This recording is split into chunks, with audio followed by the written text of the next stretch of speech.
આજરોજ પ્રાંત સાહેબને અમે સાપર ગામના બધા સર્વકોમ બધી જ્ઞાતિના ભાઈઓ એકઠા થઈને આવેદનપત્ર આપવા આવેલા હતા. કારણ કે 10 દિવસથી ટ્રેક્ટરોનો હાઈવાનો ત્રાસ વધી ગયેલો છે. એટલે બાળકોને સ્કૂલમાં અમે કોઈ એક પણ બાળક સ્કૂલમાં આવતું નથી. કારણ કે બાળકો ટ્રેક્ટર હાઈવાના ડરથી કોઈ આવતું જ નથી સ્કૂલમાં. એના અનુસંધાનમાં રજૂઆત કરવા માટે આવેલા હતા. અગાઉ પણ ઘણી અમે આપેલા છે આવેદનપત્રો, પણ નક્કર કઈ પગલાં ભરવામાં આવતા નથી.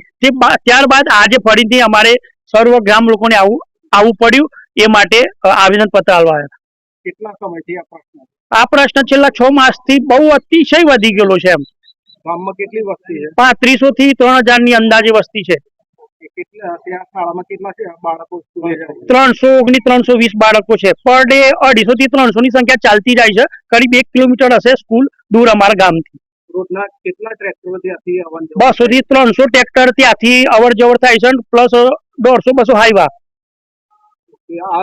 કેટલી વખત તમે રજૂઆત 3 થી 4 વખત રજૂઆત આવેદનપત્ર આપવામાં આવ્યા છે. અને મુખ્યમંત્રી સાહેબને સ્વાગતમાં બી અમે રજૂઆત કરેલી હતી, પણ કોઈ નક્કર પગલાં ભરવામાં આવેલા નથી. અતિશય ત્રાસ થઈ ગયો, તે માટે અમારે અહીંયા સુધી લોબું થવું પડ્યું છે બધાને.